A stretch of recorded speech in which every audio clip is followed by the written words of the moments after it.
할렐루야, 감사합니다. 예수 그리스도 이름으로 하나님 말씀 증거하겠습니다. 먼저 하나님 말씀 에스겔서 2장 1절에서 7절 말씀 찾겠습니다. 구약성경 1152쪽입니다. 에스겔 2장 1절에서 7절 말씀 제가 읽겠습니다. 그간에게 이르시되 인자야 일어서라, 내가 네게 말하리라 하시며 말씀하실 때에 그 신이 내게 임하사 나를 일으켜 세우시기로 내가 그 말씀하시는 자의 소리를 들으니 내게 이르시되 인자야 내가 너를 이스라엘 자손 곧 패역한 백성 나를 배반하는 자에게 보내노라. 그들과 그 열조가 내게 범죄하여 오늘날까지 이르렀나니 이 자손은 얼굴이 뻔뻔하고 마음이 강팍한 자니라. 내가 너를 그들에게 보내노니 너는 그들에게 이르기를 주 여호와의 말씀이 이러하시다 하라. 그들은 패역한 족속이라. 듣든지 아니 듣든지 그들 가운데 선지자 있은 줄은 알지니라. 인자야 너는 비록 가시와 찔레와 함께 처하며 전갈 가운데 거할지라도 그들을 두려워 말고 그 말을 두려워 말지어다.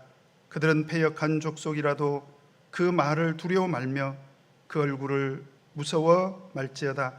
그들은 심히 패역한 자라. 듣든지 아니 듣든지 너는 내 말로 고할지어다. 아멘. 오늘 이 시간에는 듣든지 아니 듣든지 고할지어다 라는 말씀의 제목으로 같이 하나님 말씀 상고하고 은혜 나누도록 하겠습니다. 우리 다 같이 한번 제목을 읽어볼까요? 시작. 듣든지 아니 듣든지 고할지어다. 제목이 마음에 드나요? 마음에 드시는 분이 있다고 하니까 제가 좀 마음이 거시기 합니다. 저는 솔직히 말해서 어떻게 성경에 이런 말이 있나? 그것도 누가 하신 말씀이지요? 하나님께서, 아니 전능하신 하나님께서 해라 그러면 되지, 하든지 말든지. 이건 좀 이상하다는 생각이 듭니다. 실제로 우리가 성경을 보면 대부분 하나님께서는요 들으라 그러고 말하셨어요. 그래서 예레미야 2장 4절에도 보면 야곱 집과 이스라엘 집 모든 가족아 나 여호와의 말을 들으라. 그리고 예수님도 세상에 오셔서 마가복음 4장 9절에 보면 또 이르시되 들을 귀 있는 자는 들으라 이렇게 말씀을 하셨는데, 정말 이상한 것은 오늘 하나님께서는 듣든지 아니 듣든지 고할지어다 이렇게 말씀을 하고 계시죠. 물론 이 말 속에는 들으라는 뜻이 분명히 들어있어요. 맞죠? 듣든지 그건 들으라는 말인데, 아니 듣든지 어떤 느낌이 좀 강하게 다가옵니까? 안 들어도 좋다 그런 느낌이 있지 않습니까? 그리고 안 들으면 어쩔 수 있냐, 할 수 없지, 그런 느낌이 팍 오죠? 그런데 제가 분명히 말씀드립니다. 하나님의 말씀을 받아들일 때는 느낌으로 받아들이면 안 돼요. 이 느낌은 틀린 것입니다. 오늘 하나님께서 듣든지 아니 듣든지 고할지어다 라는 이 말씀은 앞에 말이 중요한 것이 아니라 뒤에 있는 말 고할지어다, 이게 중요한 말이라는 거예요. 그래서 하나님 말씀의 방점은 어디에 찍혀 있냐면 고하라는 거예요. 고하라는 것은 전파하라는 것입니다. 선포하라는 거지요. 이것은 무조건적인 그런 하나님의 명령을 말하는 것입니다. 어떤 상황에서도 전파하라는 거지요. 그러면 차라리 앞에 듣든지 아니 듣든지 이런 말씀을 하시지 말든지 왜 이런 표현을 하나님이 직접 하셔놓고 우리 헷갈리게 하시냐? 여기에는 그럴 만한 저는 사연이 있다고 생각이 됩니다. 왜 그러냐면 우리가 어디 가서든지 주 예수를 믿으라 그리하면 너와 내 집이 구원을 얻으리라 그러면 사람들이 귀를 쫑긋 듣고 쫑긋해서 듣고 정말 그러냐고, 그런 말씀이 성경에 있냐고, 진짜 예수 믿으면 구원받아서 천국 가느냐고, 그래서 막 사람들이 졸졸졸 따라오죠. 수도 없이. 그렇습니까? 그렇지 않아요. 믿고 세례를 받는 사람은 구원을 얻을 것이요, 그렇게 세상을 향해서 외치면 정말 세례 받으면 구원 받느냐고, 세례는 어떻게 받아야 되느냐고, 세례를 받으면 어떤 효력이 있느냐고 세상 사람들이 궁금해하면서 성경 공부 같이 하자고 하면서 막 교회가 미어 터질 정도로 그렇게 전도 대상자들이 몰려들죠? 그렇지 않습니다. 아무리 우리가 크게 외쳐도 안 듣는 자들이 있다는 거예요. 그러면 오늘 왜 하나님께서는 듣든지 안 듣든지 이런 말씀을 하셨는가? 그것은 안 들어도 포기하라는 것이 아니라 안 들어도 반드시 선포하라는 것입니다. 그래서 오늘 하나님께서 에스겔에게 주신 이 숙제는요, 정말 어려운 숙제입니다. 안 듣는 사람에게도, 듣기 싫어하는 사람에게도 가서 선포하라는 거예요. 그러면 제가 한 가지 궁금한 것은, 하나님께서는 에스겔에게만 이런 숙제를 주셨을까요? 아니면 오늘 이 시대를 살아가는 우리들에게도 이런 어려운 숙제를 주셨을까요? 문제는 오늘 제가 왜 오늘 이 시간에 이 말씀을 증거하겠습니까? 이 숙제는 에스겔에게만 내주신 숙제가 아니라는 것입니다. 그래서 이 숙제를 일컬어서 우리가 사명 또는 소명 이렇게 말을 합니다. 따라서 해보십시다. 사명, 소명. 하나는 하나님께서 우리에게 주셨다 그래서 사명, 하나는 하나님께서 우리에게 주신 사명을 내가 받았다고 해서 소명. 주거니 받거니 한 거죠. 그러니까 하나님께서 우리에게 사실상 우리에게도 여전히 변함없이 똑같은 사명과 소명을 주셨다라고 하는 것입니다. 그래서 오늘 에스겔에게 주신 이 소명을 통해서 우리가 오늘날 하나님께서 우리에게 주신 소명이 무엇인지 올바로 깨닫고 같이 그 사명을 감당하시는 저와 여러분 되시기를 바랍니다. 그러면 이 에스겔이라고 하는 이 말은 굉장히 의미 있는 단어입니다. 원래 에스겔이라고 하는 단어는 히브리어로 예헤즈켈 그러는데, 이 단어 속에는 사실은 엘이 들어있어요. 엘은 무슨 뜻인지 아시죠? 하나님. 그래서 어떤 뜻이냐면 하나님은 강하게 하신다, 그런 뜻이 있습니다. 따라서 해보십시다. 하나님은 강하게 하신다. 그래서 1장 3절에도 보면 같이 한번 읽겠습니다. 시작. 갈대아 땅 그발, 에스겔서 1장 3절 시작. 갈대아 땅 그발 강가에서 여호와의 말씀이 부시 아들 제사장 나 에스겔에게 특별히 임하고 여호와의 권능이 내 위에 있으니라. 하나님께서 에스겔을 강하게 하셨다라고 하는 거죠. 그래서 에스겔이라는 그런 의미가 이제 하나님은 강하게 하신다, 이제 그런 뜻이 있다라고 하는 것입니다. 그러면 이게 언제 일어난 일인가? 에스겔 1장 1절을 보면 같이 한번 읽겠습니다. 시작. 제30년 4월 5일에 내가 그발 강가 사로잡힌 자 중에 있더니 하늘이 열리며 하나님의 이상을 내게 보이시니 제30년 4월 5일입니다. 제30년 4월 5일. 뭘 기준으로 해서 이런 말을 했는지를 아직은 잘 모르겠습니다. 그 다음에 1장 2절을 보면 같이 읽겠습니다. 시작. 요야긴 왕의 사로잡힌 지 5년 그달 5일이라. 아하, 이제 이 2절 말씀을 보고 나니까 이때가 구체적으로 언제인지 우리는 알 수가 있습니다. 자, 제가 1차, 2차, 3차 포로 그 시대를 지난 시간에 가르쳐 드렸어요. 1차는 여호야김입니다. 여호야김 시대의 1차 포로. 몇 년? 주전 605년. 그 다음에 2차 포로가 여호야긴 왕 시대의 2차 포로. 그때가 597년. 3차 포로 때 완전히 망했어요. 누구 때? 시들어가는 시드기야 왕 때. 그때가 몇 년? 586년. 그러면 지금은 언제냐면 여호야긴 왕의 5년, 사로잡힌 지 5년이니까 597년에서 597년째가 1년, 98년 2년, 99년 3년, 그 다음에 어떻게 되나요? 590년 4년. 그렇게 되나요? 제가 이상하게 셌죠? 어떻게 세야죠? 거꾸로 셌죠? 주전이니까 597년, 596년, 595년. 정정해 주는 사람이 아무도 없네. 594년, 그 다음에 593년. 그렇구나. 이때는 뭐 정확한 연도인지는 이제 성경학자들, 신학자들이 연구한 것을 제가 기초로 해서 말씀드린 거예요. 어쨌든 대부분의 성경학자들이 얘기한 연도는 이때가 언제냐면 주전 593년, 2차 포로로 잡혀간 지 5년째 되는 바로 그때입니다. 그러면 우리가 잘 알고 있는 다니엘은 1차 포로 때, 그래서 주전 605년도에 잡혀갔고요, 바벨론으로. 지금 에스겔 선지자는 언제 포로로 잡혀간 것입니까? 2차 포로 시대에, 그죠?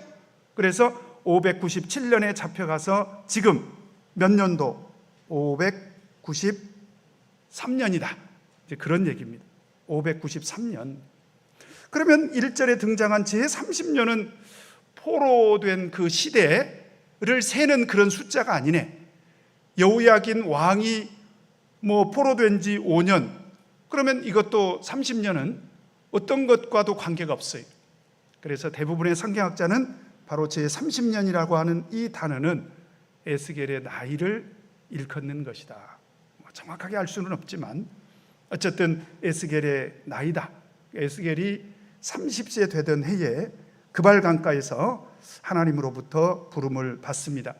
그래서 에스겔 선지자는요, 597년에 바벨론의 포로로 잡혀가서 593년 30세 되던 해에 선지자로 활동을 하다가 바로 바벨론에 있는 동안에 예루살렘 성이 함락이 되는 그런 처참한 소식을 듣습니다. 그때가 586년이죠. 그리고 나서도 주전 570년까지 선지자로 활동했던 그런 선지자입니다. 그러면 이 에스겔 선지자가 하나님으로부터 소명을 받은 장소가 어디입니까? 자, 우리 1절 같이 한번 보겠습니다. 시작. 제30년 4월 5일에 내가 그발 강가 사로잡힌 자 중에 있더니. 어디서 하나님께서 에스겔 선지자를 부르십니까? 그발 강가입니다. 그발 강가. 근데 왜 나왔을까요? 고기 잡으러요? 우울해서 산책하려고요? 그건 아닌 것 같고, 우리가 시편 137편을 보면 왜 강가에 나갔을까? 자, 우리 같이 한번 찾아보도록 하겠습니다. 시편 137편. 제가 읽겠습니다. 시편 137편을 보면 우리가 바벨론의 여러 강변 중에 하나가 그발 강가겠죠. 그발강. 우리가 바벨론의 여러 강변 거기 앉아서 시온을 기억하며 울었도다. 심상치 않네요? 그러면 그 제목이 뭐라고 되어 있습니까? 여러분 성경을 보면 성경 제목을 성경학자들이 뭐라고 달아놨어요? 사로잡힌 자의 망향의 노래. 이렇게 제 성경은 이제 호크마 성경인데, 이건 원래 성경에 있는 말이 아니라 성경학자들이 이렇게 기록을 해놓은 거예요. 사로잡힌 자. 어디로 사로잡힌 자? 오늘 바벨론의 여러 강변이라고 이렇게 되어 있지 않습니까? 그러니까 바벨론의 포로로 잡혀간 사람들이 왜 강가로 나옵니까? 거기 앉아서 시온을 기억하며 울었도다. 그러니까 오늘 에스겔 선지자도요, 지금 그발 강가로 나온 것은 그냥 산책하려고 또는 물구경하려고 또는 낚시하려고 고기 잡으려고 나온 것이 아니라 탄식하고 통곡하려고 나온 것입니다. 그래서 이 그발강은 통곡의 강인 거지요. 왜 탄식하고 통곡합니까? 생각해 보면 지금 1절에 보니까 분명히 에스겔의 그 신세를 어떻게 표현하고 있습니까? 제30년 4월 5일에 내가 그발 강가 사로잡힌 자 중에 있더니, 여기서 사로잡힌 자 중에 있다는 말은 사로잡힌 자라는 이 단어가 단수입니다. 단수. 그러니까 여러 사람들이 있어서 한 말이 아니라 에스겔 그 자체가 사로잡힌 자가 됐다는 거예요. 사로잡힌 자의 신세로 지금 그발 강가에 나와 있다는 것입니다. 왜요? 나라를 잃은 그 서름을 이겨낼 수가 없는 거예요. 그래서 그 울적하고 그 탄식하는 그 마음을 지금 그발 강가에 와서 통곡하면서 그 마음을 지금 표현하고 있는 것입니다. 물론 지금 제가 주전 593년이라고 그랬죠. 아직 유다 왕국이 완전히 망한 것은 아닙니다. 주전 586년에 망했으니까요. 횟수를 계산해 보면 망하기 7년 전입니다. 그럼에도 불구하고 오늘 에스겔은 사랑하는 조국 남유다 왕국의 흥망성쇠를 고민하면서 애통하는 그런 마음을 가지고 그발 강가에 왔다라고 하는 것입니다. 그때 하나님께서 그에게 소명을 주셨다라고 하는 것입니다. 여기서 잠깐, 우리 성도님들은 오늘을 살아가면서 무슨 일로 가장 애통해 하십니까? 무슨 일로 한강이라도 나가서 통곡하고 탄식하고 우울해하십니까? 하나님께서는요, 우리에게 언제 소명을 주시느냐? 바로 하나님의 나라를 위해서 애통하는 그런 마음이 있을 때 하나님께서 우리에게 소명을 주신다라고 하는 것을 우리가 분명히 아셔야 됩니다. 그래서 하나님께서는 그런 애통해하는 에스겔 선지자를 보시고 에스겔 선지자에게 이제 오늘 소명을 주십니다. 자, 그러면 하나님께서 에스겔에게 어떤 소명을 주셨을까요? 자, 우리 에스겔 2장 1절 같이 한번 읽겠습니다. 에스겔 2장 1절 같이 한번 읽겠습니다. 시작. 그가 내게 이르시되 인자야 일어서라 내가 내게 말하리라 하시며, 이제 제일 먼저 하나님께서 에스겔에게 소명을 주시면서 하시는 말씀이 먼저 일어서라, 일어서라. 우리가 무엇인가 일을 시작하려고 할 때는 제일 먼저 하는 동작이 뭡니까? 일어서는 거죠. 그죠? 앉아서도 할 수 있는 게 있다고요? 물론 그렇죠. 밥을 하려고 한다거나 우리가 직장에 출근하려고 한다거나 어떤 일을 하려고 할 때는 우리가 제일 먼저 하는 동작이 일어서는 거지요. 그런데 여기서 하나님께서 에스겔에게 하는 이 말씀은 그냥 단순한 동작을 말하는 것이 아니라 사실은 영적인 의미가 있습니다. 그건 뭐냐면 하나님의 소명을 받은 자로서의 그런 봉사의 자세를 말하는 거예요. 그래서 일어서라는 것입니다. 그런데 일어서라고 하신 하나님께서 2절에 보면, 자, 우리가 좀 더 주목해야 될 말씀이 있습니다. 같이 읽겠습니다. 시작.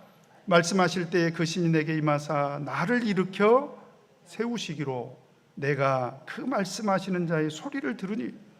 여기서 우리가 주목할 것은 분명히 하나님께서 일어서라고 말씀하셨는데, 그런데 또 2절에 보니까 나를 일으켜 세우시더라는 거예요. 뭐지? 이상할 거 하나도 없습니다.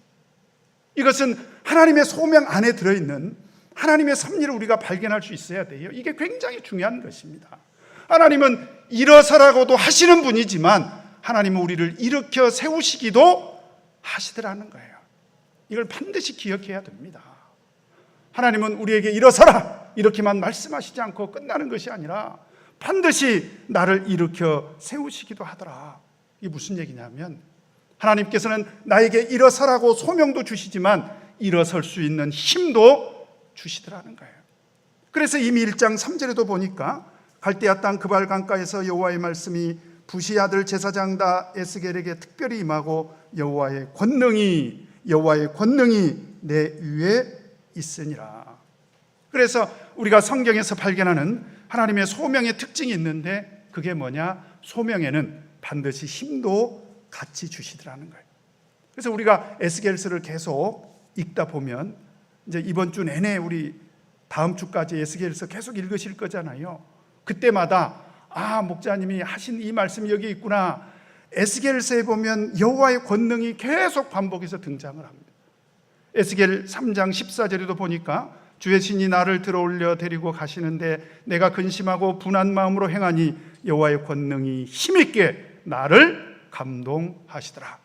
그래서 하나님의 소명에는 반드시 하나님의 권능이 항상 함께 온다. 따라서 해보십시다. 하나님의 소명에는 하나님의 권능이 항상 함께 온다.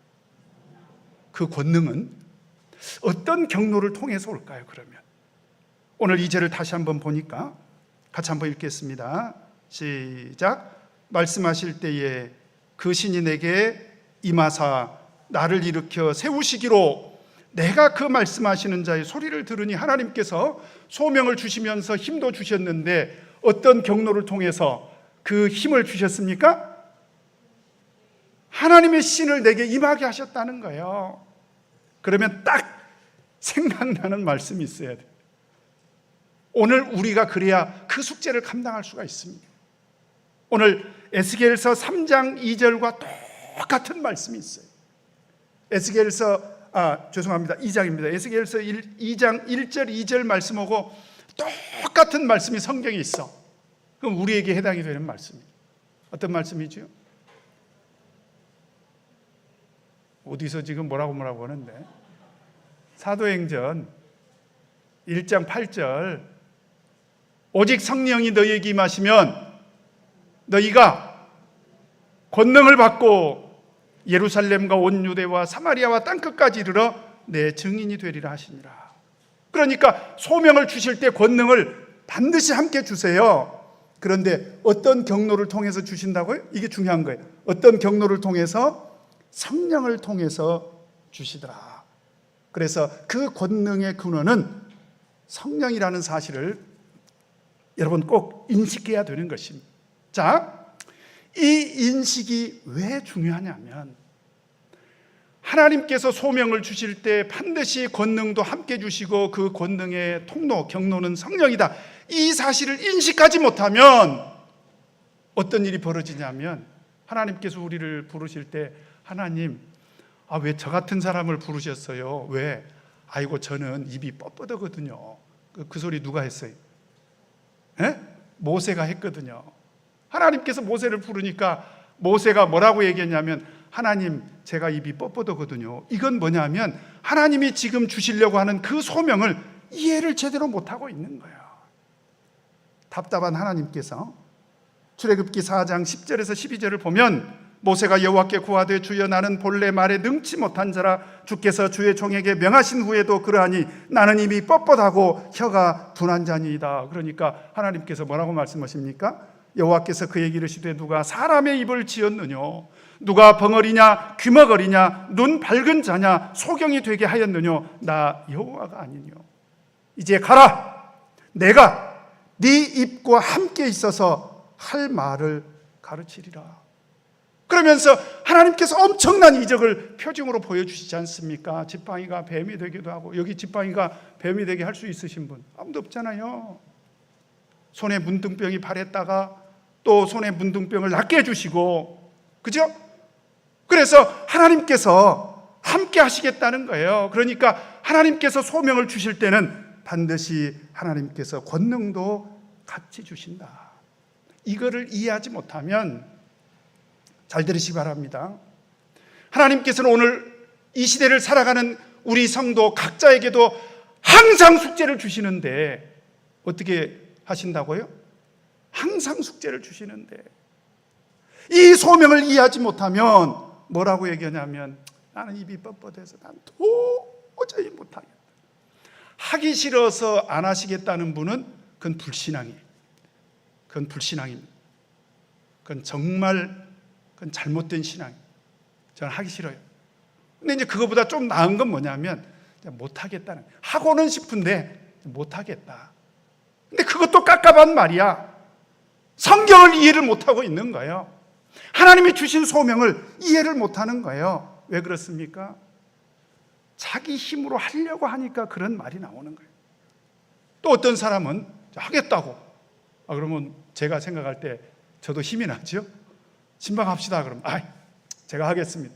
우리 전도 좀 해봅시다. 목사님, 제가 하겠습니다. 우리 주방 봉사 좀 하십시다. 목사님, 제가 하겠습니다. 그리고 자, 다 비켜, 까불지 마, 내가 다 할게. 이것도 문제라는 거죠. 이것도 역시 하나님의 소명을 제대로 이해하지 못한 사람의 태도입니다. 그래서 베드로 사도는 베드로전서 4장 11절에 만일 누가 말하려면 하나님의 말씀을 하는 것 같이 해라. 만일 누가 봉사하려면 제발 하나님의 공급하시는 힘으로 하는 것 같이 해라. 이는 범사에 예수 그리스도로 말미암아 하나님의 영광을 받으시게 하려 함이니 그에게 영광과 권능이 세세에 무궁토록 있느니라 하면, 그 일할 수 있는 힘은 누구로부터만 온다? 하나님으로부터만 오니 누구만 영광을 받아야 된다? 오직 하나님만 영광을 받아야 된다. 만약에 제가 우리 선배 목자님들로부터 정말 제가 목회하면서 신신당부 받은 그 내용이 뭐냐면, 하나님의 영광을 가로채지 마라. 왜냐하면 교회에서 제가 어쩔 수 없이 물리적으로 제일 지금 나보다 더 높은 데 있는 분들이 있네. 다행이다. 그죠? 목회자는 항상 주목받는 위치에 있다 보니까 막 영광을 다 막 취하는 거야. 그러지 말라는 거예요. 하나님이 주신 그 권능의 힘으로 한다는 것을 잊지 마라.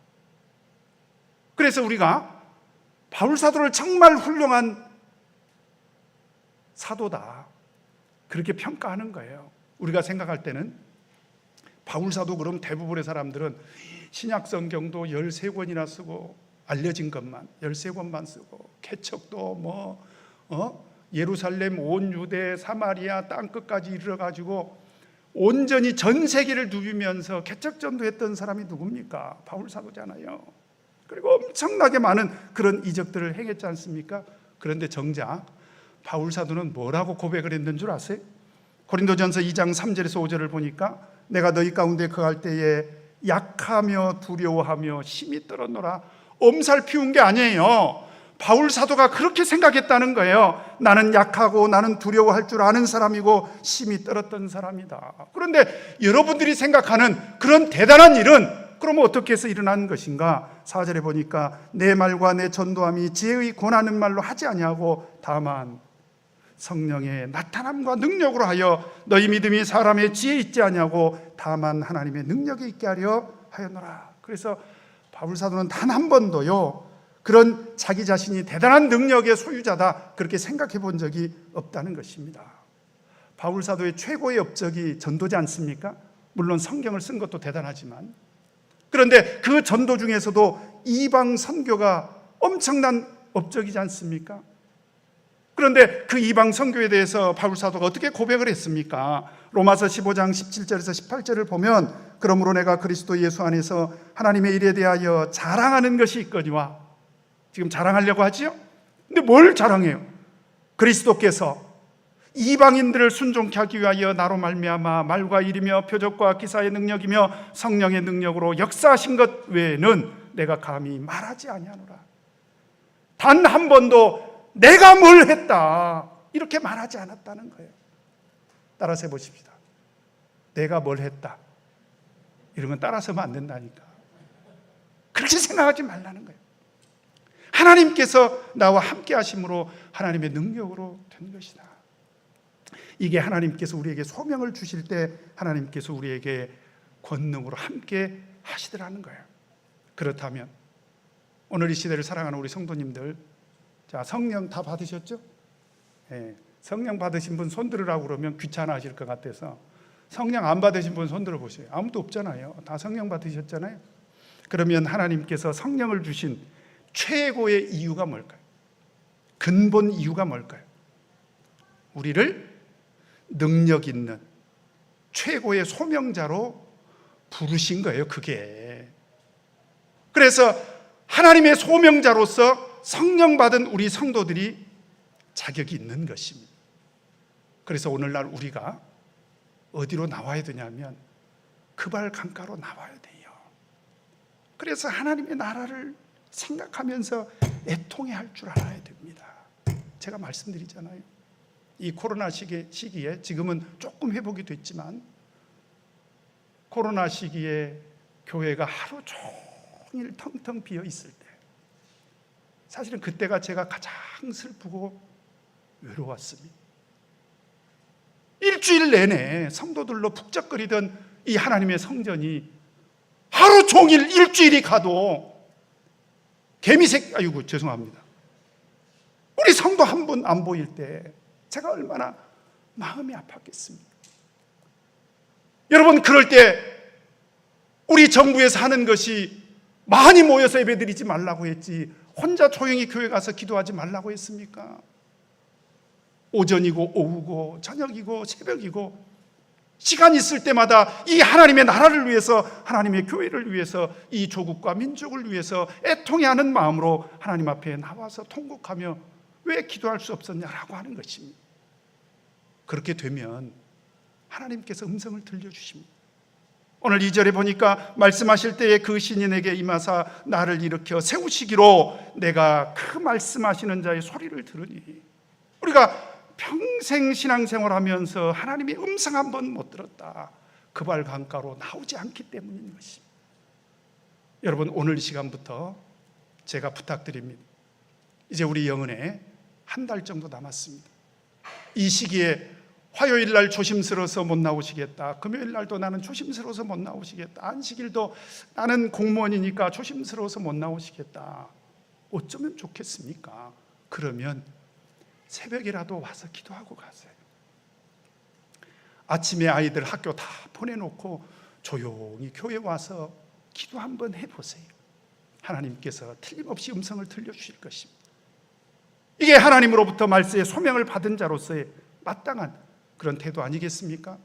그것이 일어서라는 거예요. 내가 너에게 능력을 줄 테니, 하나님께서 우리에게 성령을 주신 목적이 어디 있습니까? 그 발 강가로 나오라는 거예요.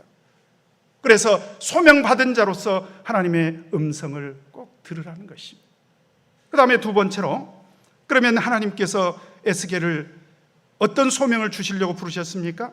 3절 같이 읽겠습니다. 시작. 내게 이르시되 인자야, 내가 너를 이스라엘 자손 곧 패역한 백성 나를 배반하는 자에게 보내노라. 그들과 그 열조가 내게 범죄하여 오늘날까지 이르렀나니. 지금 하나님께서 에스겔을 누구에게 보내시려고 부르셨습니까? 밥 먹는 자리요? 그러면 제가 제일 먼저 가지. 그죠? 어떤 자리를 가라고 하십니까? 패역한 백성들에게 가라는 거예요. 정말 당황스러운 일입니다. 어떻게 이런 숙제를 나에게 낼 수 있을까? 여러분, 그런데요, 오늘 3절에 보면 곧 패역한 백성 나를 배반하는 자에게 그 열조가 내게 범죄하여, 4절에 보면 이 자손은 얼굴이 뻔뻔하고 마음이 강팍한 자니라. 5절에 보니까 그들은 패역한 족속이라. 6절에 보니까 그들은 패역한 족속이라도. 7절에 보니까 그들은 심히 패역한 자라. 아이고, 첩첩산중이고 산 넘어 산이고. 지금 하나님께서 에스겔 선지자에게 가라는 것은 패역한 자들, 배반한 자들, 범죄한 자들, 뻔뻔한 자들, 강팍한 자들, 심히 패역한 그런 자들에게 가라는 거예요. 자, 이 숙제 우리에게는 없다고 이렇게 우리가 말할 수 있습니까? 우리 성도님들, 이런 사람들 솔직히 말해서 솔직히 대답하셔야 돼요. 이런 사람들 상대하고 싶으세요? 상대하고 싶지 않으세요? 그런데 오늘 하나님께서는 패역한 백성에게 가는 것이 보내심을 받은 자로서의 소명이라는 것입니다. 그러면 그들이 누구인가? 오늘 3절에 보니까 뜻밖에도 그들이 누구입니까? 내게 이르시되 인자야, 내가 너를 이스라엘 자손 곧 패역한 백성. 누굽니까? 이스라엘 자손입니다. 이들이 구체적으로 누구인가? 우리 에스겔서 3장 11절을 보면, 자, 우리 성도님들 성경을 어느 정도 아시는 분들은 1차적으로 이들이 누구인가 아십니다. 3장 11절 같이 읽겠습니다. 시작. 사로잡힌 내 민족에게로 가서 그들이 듣든지 아니 듣든지 그들에게 고하여 이르기를 주 여호와의 말씀이 이러하시다 하라 하시더라. 여기서 보니까 지금 패역한 백성 이스라엘 자손이 구체적으로 누구를 말하고 있습니까? 사로잡힌 내 민족. 다시 말하면 1차 때 포로로 잡혀온 사람들, 2차 때 포로로 잡혀온 사람들, 아직도 이 사람들이 정신을 못 차리고 있더라는 거예요. 포로로 잡혀왔는데도 불구하고. 그런데 여러분 생각해 보세요. 솔직히 말해서 그 사람들만 이스라엘 자손입니까? 그렇지 않습니다. 남아있는 이스라엘에 아직 여전히 남유다 왕국에 여전히 남아있는 그런 이스라엘 자손들도 있잖아요. 그렇죠? 1차 포로 때 잡혀온 사람, 2차 포로 때 잡혀온 사람, 이런 사람들만 지금 정신 못 차리고 있는 게 아니라 지금 남유다 왕국에 남아있는 그런 사람들 뿐만 아니라 사실은 그 사람들만 사실은 이스라엘 자손이 아니라, 여러분 이스라엘의 역사를 살펴보면 솔로몬 시대 이후에 왕국이 분열됐잖아요. 르호보암 따로, 여로보암 따로. 그죠?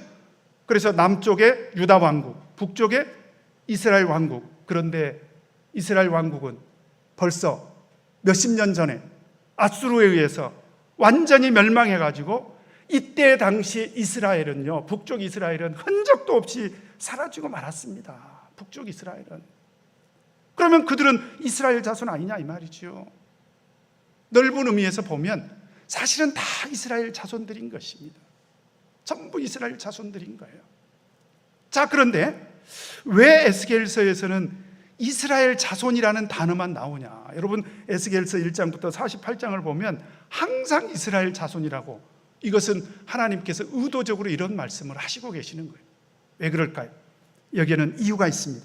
우리 에스겔서 37장 한번 보겠습니다. 에스겔서 37장 16절에서 19절 같이 한번 읽겠습니다. 시작. 여호와의 말씀이 또 내게 임하여 가라사대, 인자야 이스라엘 족속이 그 고토에 거할 때에 그 행위로 그 땅을 더럽혔나니 나 보기에 그 소유가 월경 중에 있는 여인의 부정함과 같았느니라. 그들이 땅 위에 피를 쏟았으며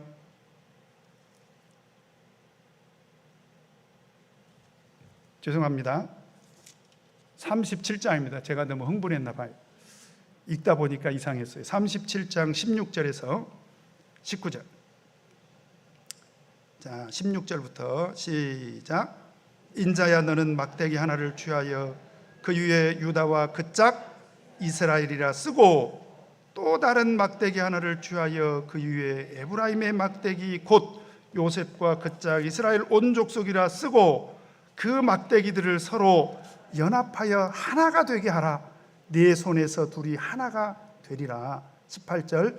내 민족이 내게 말하여 이르기를 이것이 무슨 뜻인지 우리에게 고하지 아니하겠느냐 하거든. 19절.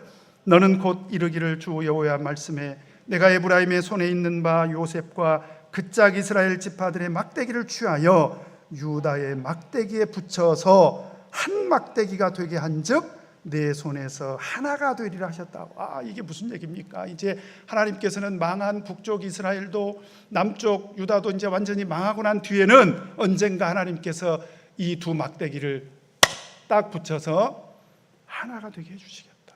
그래서 이스라엘의 회복에 관한 예언의 말씀입니다. 그래서 다음 시간에는 이스라엘의 회복에 대해서 제가 좀 말씀드리려고 합니다. 그런데 문제는 지금 북이스라엘은 이미 멸망했고 남유다 왕국은 멸망하기 일보 직전이라는 거예요.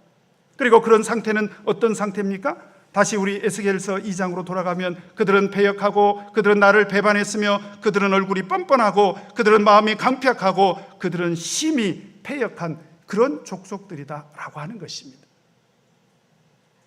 왜 그렇게 됐을까요? 이유가 도대체 어디에 있을까요? 오늘 하나님께서는 가슴 아픈 얘기를 합니다. 이 얘기는 정말 가슴 아픈 얘기예요. 어쩌다가 우리 자식들이 참 예수 교회에서 떠났을까? 여러분 생각해 본 적 있어요? 어떻게 해서 오늘날 남유다 왕국 북쪽 이스라엘 백성들이 하나님 앞에서 이토록 뻔뻔하고 강팍한 사람들이 됐는가? 하나님께서는 가슴 아픈 얘기를 합니다. 오늘 3절에 보니까 2장 3절 같이 한번 읽겠습니다. 시작. 내게 이르시되 인자야 내가 너를 이스라엘 자손 곧 패역한 백성 나를 배반하는 자에게 보내노라. 그들과 그 열조가 내게 범죄하여 오늘날까지 이르렀나니. 정말 가슴 아픈 얘기죠. 오늘날 지금 북쪽 이스라엘이나 남쪽 유다 백성들이나 하나님 앞에서 패역하고 반역하고 배반하고 범죄하고 강팍하고 뻔뻔하고 심히 패역하게 된 것은 오래전부터 그 열조들로부터 계속 이어져 왔다는 거예요. 정말 슬픈 일이죠. 그래서 그 열조의 죄악상에 대해서 에스겔서 20장에서 이렇게 경고하고 있습니다. 자, 우리 빨리 한번 찾아보겠습니다. 에스겔서 20장 7절에서 8절을 보면 제가 읽겠습니다. 또 그들에게 이르기를 너희는 눈을 드는 바 가증한 것을 각기 버리고 애굽의 우상들로 스스로 더럽히지 말라. 나는 여호와 너희 하나님이니라 하였으나, 이건 하나님께서 이스라엘 백성들을 애굽에서 이끌어내실 때 경고를 했는데 8절에 보니까 그들이 내게 패역하여, 하나님께서 이스라엘 백성들을 애굽에서 이끌어내셨는데도 불구하고 금방 패역해졌다는 거예요. 그래서 어떻게 됐습니까? 즐겨 듣지 아니하고 그 눈을 드는 바 가증한 것을 각기 버리지 아니하여 애굽의 우상들을 떠나지 아니하므로 내가 말하기를 내가 애굽 땅에서 나의 분을 그들의 위에 쏟으며 노를 그들에게 이루리라 하였었노라. 그리고 이제 광야에 이르렀죠. 그러면 광야에 이르러서는 어떻게 됐을까요? 10절에서 12절 같이 읽겠습니다. 10절 11절만 읽겠습니다. 시작. 그러므로 내가 그들로 애굽 땅에서 나와서 광야에 이르게 하고 사람이 준행하면 그로 인하여 삶을 얻을 내 율례를 주며 내 규례를 알게 하였고, 그렇게 신신당부했었는데도 불구하고 13절 같이 읽겠습니다. 시작. 그러나 이스라엘 족속이 광야에서 내게 패역하여 어떻게 했다고요? 패역하여 사람이 준행하면 그로 인하여 삶을 얻을 나의 율례를 준행치 아니하며 나의 규례를 멸시하였고 어떻게 했습니까? 나의 안식일을 크게 더럽혔으므로. 언제부터? 광야 시대부터 안식일을 더럽혔다는 거예요. 그래서 여러분 16절에도 보니까 안식일을 더럽혔다고 했고, 그 다음에 21절에도 보니까 안식일을 더럽혔다고 돼 있고, 24절에도 보니까 안식일을 더럽혔다는 거예요. 여러분 오늘 집에 가셔가지고 에스겔 20장을 좀 샅샅이 읽어보시기 바랍니다. 이스라엘 민족이 애굽에서 나올 때부터 우상을 섬기고요, 광야에 있을 때부터 안식일을 더럽혔다는 것입니다. 우리 자녀들이 이 안식일이 왜 중요한지를 아직도 깨닫지 못한다면 그 이유가 어디 있습니까? 오늘 20장 20절에 보니까 뭐라고 되어 있어요? 같이 한번 읽겠습니다. 시작. 또 나의 안식일을 거룩하게 할지어다. 이것이 나와 너희 사이에 표징이 되어 너희로 내가 여호와 너희 하나님인 줄 알게 하리라 하였소이다. 안식일은요, 그냥 우리가 일주일에 한 번씩 그냥 쉬는 날, 예배드리는 날, 그 정도의 의미가 아니라 하나님과 우리 사이의 쌍방간의 언약의 표라는 것입니다.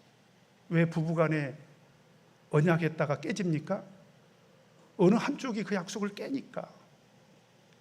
하나님과 우리 사이에 이 언약의 표징으로 주신 것이 사실은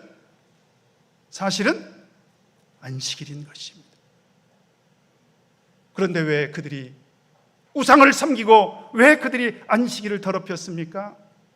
패역하게 됐다는 거예요. 그러면 훗날 자손들도 어떻게 될까요? 똑같이 그들도 역시 패역하게 된다는 거죠. 자, 그래서 에스겔 22장을 보면, 자 빨리 보겠습니다.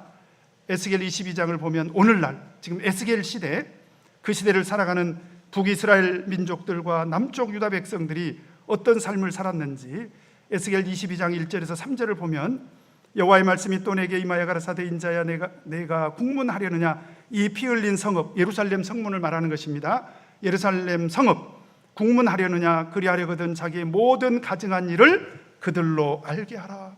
너는 이르기를 주 여호와의 말씀에 자기 가운데 피를 흘려 벌 받을 대로 이르게 하며 우상을 만들어 스스로 더럽히는 성아. 예루살렘 성이 우상으로 가득한 그런 성이 됐다는 거예요. 뿐만 아니라 에스겔 22장 6절에서 9절을 보니까 이스라엘 모든 방백은 각기 권세대로 피를 흘리려고 내 가운데 있었도다. 그들이 내 가운데서 부모를 업신여겼으며 내 가운데서 나그네를 학대하였으며 내 가운데서 고아와 과부를 해하였도다. 너는 나의 성물들을 업신여겼으며 나의 안식일을 더럽혔으며 내 가운데 피를 흘리려고 이간을 붙이는 자도 있었으며 내 가운데 산 위에서 재물을 먹는 자도 있었으며 내 가운데 음란하는 자도 있었으며. 정말 심각한 일이죠. 뿐만 아니라 더 심각한 것은요, 22장 25절에 보니까 같이 한번 읽겠습니다. 시작. 그 가운데서 선지자들이 어떻게 했다고요? 돌에 맞는 선지자들만 있었던 것이 아니라 배신 때리는 선지자들도 있었다는 거예요. 그래서 그 가운데서 선지자들의 배역함이 우는 사자가 식물을 움킴 같았도다. 선지자들도 배신 때리고, 그 다음에 26절에 보니까 더 나가서 제사장들조차도, 26절 같이 읽겠습니다. 시작. 그 제사장들은 내 율법을 범하였으며 나의 성물을 더럽혔으며 거룩함과 속된 것을 분변치 아니하였으며 부정함과 정한 것을 사람으로 분변하게 하지 아니하였으며 그 눈을 가리워 나의 안식일을 보지 아니하였으므로 내가 그 가운데서 더럽힘을 받았느니라. 문제는 이 얘기를 왜 하시냐 이 말이에요. 자, 에스겔 선지자한테는 너무 무거운 말씀을 듣고 있는 것입니다. 지금부터 그 백성들을 찾아가라는 것입니다. 자, 그런데 에스겔은 걱정할 필요가 없어. 이미 그 숙제 다 하고 가셨어요. 하늘나라 가 계셔요. 더 심각한 문제는 사실은 우리입니다. 그럼 지금 우리는 어떻게 하고 있습니까? 시간 가요. 빨리 해요. 지금 우리는 어떻게 하고 있어요? 우리에게 주신 소명, 사도행전 1장 8절, 온 세상을 향해서 선포할 자격증 있는 사람 누굽니까? 우리잖아요. 지금 우리가 살고 있는 세상 어떻습니까? 코로나만 아니었으면 정말 살기 좋은 세상이죠. 그죠? 그런 측면도 있어요. 그런 측면도. 그런데 우리는 믿음의 눈을 뜨고 이 세상을 봐야 돼요. 여러분, 믿음의 눈을 뜨고 이 세상을 바라보면 우리가 살고 있는 이 세상은, 자, 믿음의 눈을 뜨고 대답하세요. 앞으로 갈수록 이 세상은 좋아질 것이다. 손 들어보세요. 네, 참 감사합니다. 다행입니다. 성경이 말하고 있어요. 여러분, 이 세상은요 갈수록 나빠집니다. 우리가 정신 차려야 돼요. 그러면 왜 갈수록 나빠질 것인가? 디모데후서 3장 1절에서 15절을 보면 이미 이렇게 예언을 했어요. 내가 이것을 알라 말세에 고통하는 때가 이르리니 사람들은 자기를 사랑하며 돈을 사랑하며 자긍하며 교만하며 회방하며 부모를 거역하며 감사치 아니하며 거룩하지 아니하며 무정하며 원통함을 풀지 아니하며 참소하며 절제하지 못하며 사나우며 선한 것을 좋아하니 하며 배반하여 팔며 조급하며 자고하며 쾌락을 사랑하기를 하나님 사랑하는 것보다 더하며 경건의 모양은 있으나 경건의 능력은 부인하는 자니. 그러니까 이 세상은 앞으로 틀림없이 갈수록 이렇게 될 것이다. 자, 근데 우리는 그래도 숙제를 해야 돼요? 안 해도 돼요? 박은진 목자가 대방동에 부임해가지고 단 한 번도 예수 제자 삼기 전도운동을 쉬어본 적이 없어요. 꼭 그대로 하라는 것은 아닙니다. 오해하지 마세요.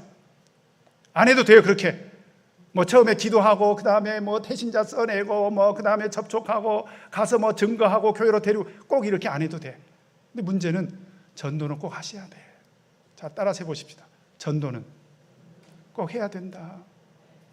그랬더니 지방에 있을 때 어느 모친이 저하고 성도 박씨야 또 학렬이 같아요. 하고 그 모친이 항상 저를 만나면 목사님 내가 누님이요. 그래서 제가 그랬어요. 아이 누님이 뭐요? 전도도 열심히 하셔야지. 알았어. 제가 전도 열심히 할게요. 그리고 이제 어느 날 집에 가가지고 옆집 아주머니가 이제 나오시니까 큰 용기를 내고 우리 교회 가자고, 예수 믿고 같이 천국 가자고. 그랬더니 그냥 바로 고개를 위아래로 막 이렇게 젖으면서 집이나 열심히 믿어. 집이나 얼마나 그게 상처가 됐는지 교회 와가지고 목사님 나 다시는 전도 안 할 거예요. 왜요? 그랬더니 집이나 열심히 믿으라고 이렇게 삿대지르는데 내가 뭐 들라고 전도하냐고. 그래서 제가 가만히 있다가 모친 그래도 전도해야 해요. 그게 하나님께서 우리에게 주신 숙제입니다. 찬송가는 뭐 들라고 불러요? 355장 뭐요? 푸른 바다 나서니 몸 어디든지 가오리다.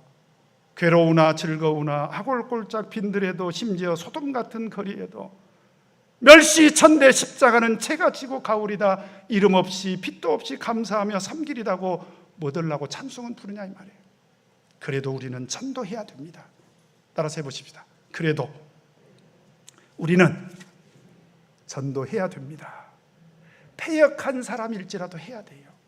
이거 제가 언젠가 간증했지만 너무 귀한 간증이라 또 한 번 드립니다. 제가 지방에 있는 모 집사님 사모님을 잘 아는데 그 사모님이요 정말 걸어 다니는 간증 덩어리요. 그 중에 하나가 뭐냐면 젊었을 때부터 이제 신앙생활을 했는데 남편이 그렇게 핍박할 수가 없어요.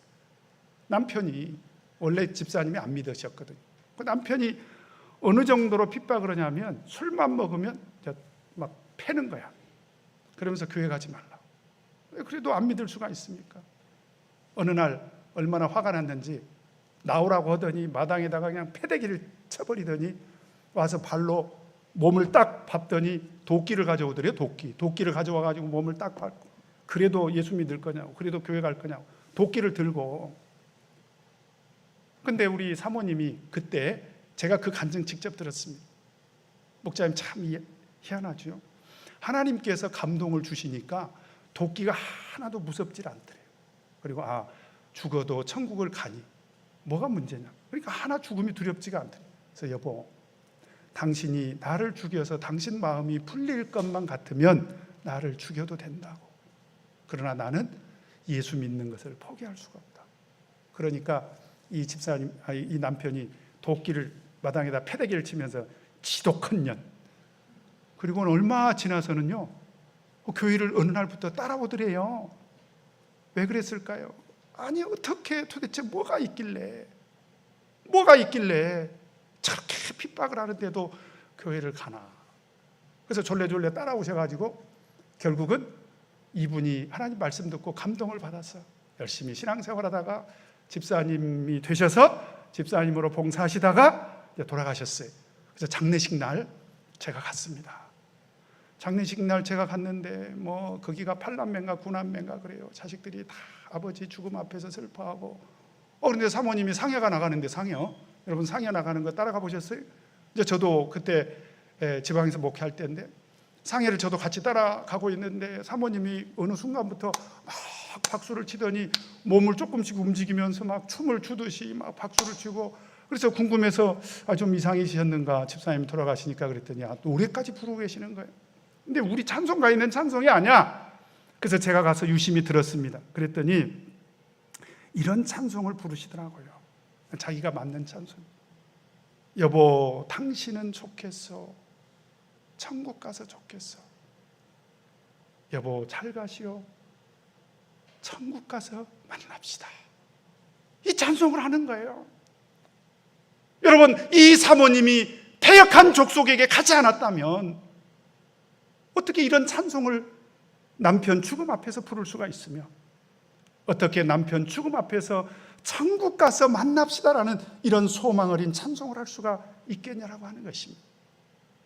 여러분 우리는 패역한 족속일지라도 가야 되는 것입니다. 그럴 때 하나님께서 반드시 우리와 함께 해주십니다. 이제 우리 마지막으로 우리 4절에서 7절 같이 한번 읽겠습니다. 에스겔서 2장 4절에서 7절 같이 읽겠습니다. 시작. 이 자손은 얼굴이 뻔뻔하고 마음이 강팍한 자니라. 내가 너를 그들에게 보내노니 너는 그들에게 이르기를 주 여호와의 말씀이 이러하시다 하라. 그들은 패역한 족속이라 듣든지 아니 듣든지 그들 가운데 선지자 있는 것은 알게 해야 될 거 아니냐.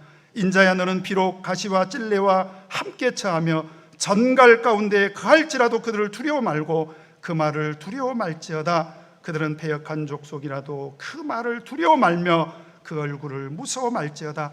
그들은 심히 패역한 자라. 듣든지 아니 듣든지 너는 내 말로 고할지어다. 이 얘기를 하려면 앞으로도 한 10분 더 가야 되는데, 기도하시는 마음으로 묵상해 보시고 하나님이 주시는 감동을 받으시기를 바랍니다. 아시겠죠? 중요한 것은 패역한 족속에게 가서 말씀을 전할지라도 하나님의 말씀을 그대로 전하라는 거예요. 어떤 분들은 그래요. 목자님, 저는 지혜롭게 해야 된다고 봐요. 저도 찬성해요. 예수님이 지혜롭게 하라고 했거든. 근데 비둘기같이 순결하라고도 했잖아요. 근데 어떤 사람은 앞에 자르고 뒤에 자르고 그냥 적당하게, 그냥 생선으로 말하면 가운데 토막만 전달해요. 그러면 돼요, 안 돼요? 안 됩니다. 믿고 세례를 받는 사람은 구원을 얻을 것이요, 그것만 전하면 되겠습니까? 그 뒤에 어떤 말씀도 있어요. 믿지 아니하면 정죄를 받으리라. 이 말씀도 전해야 된다는 거예요. 그래서 우리 계시록 22장에 보면 18절 19절에 내가 이 책의 예언의 말씀을 듣는 각인에게 증가하노니 만일 누구든지 이것들 외에 더하면 하나님이 이 책에 기록된 죄악들을 그에게 더하실 터이요 만일 누구든지 이 책의 예언의 말씀에서 제하여 버리면 하나님이 이 책에 기록된 생명나무와 및 거룩한 성의 참냐함을 제하여 버리시리라. 그대로 전하라는 거예요. 마지막으로 이야기 하나 하고 마치겠습니다. 어떤 꼬마가 이제 교회에서 그냥 오늘처럼 제가 이렇게 그냥 피 튀기는 심정으로 그냥 전도하라고 하니까 나도 전도해야 되겠다. 그거 보니까 이제 옆집 아저씨가 마침 잔디밭에서 이제 물을 주고 있는 거예요. 이렇게 물을 싹 주고 있으니까 나도 이제 전도해야 되겠다. 그래서 아저씨 예수 믿으세요? 아저씨 예수 믿어야 천국 갑니다. 그러니까 가거라. 안 들으려고 그래. 아저씨 예수 믿고 천국 가야 돼요. 가봐야 알지. 아저씨 그래도 가기 전에 예수 믿으셔야 돼요. 예수 믿고 천국 가게요. 아저씨 그랬더니 야, 나 대학 교수야. 나 세상 알 만큼 다 아는 사람이야. 그만요. 그런데도 계속 꼬마가 아저씨 예수 믿으세요. 예수 믿고 천국 가게요. 계속 그러니까 확! 이거보다 더 심한 얘기를 했겠죠. 안 가? 죽을래? 뭐 이랬을란지도 몰라요. 그러니까 이 꼬마가 마지막으로 뭐라고 했는 줄 아세요? 그럼 아저씨 지옥이나 가세요. 그 집에 가버렸어요. 그런데 이 대학 교수가 일평생 단 한 번도 어떤 사람도 자기한테 지옥 가라는 말을 해본 적이 없고 들어본 적이 없는데 그때부터 마음에 병이 생겼어요. 아, 지옥 가면 큰일 나겠다. 그래서 예수 믿게 됐대요. 그런 얘기도 있어요. 자, 그런 얘기도 할 수 있어야 돼요. 아줌마 따라서 해보세요. 아줌마 지옥이나 가. 뺨을 맞을지라도 그렇게라도 해서 듣든지 아니 듣든지 이 패역한 세상을 향해서 용기 있게 선포하시는 저와 여러분 되시기를 간절히 바랍니다. 다 같이 묵도하시겠습니다.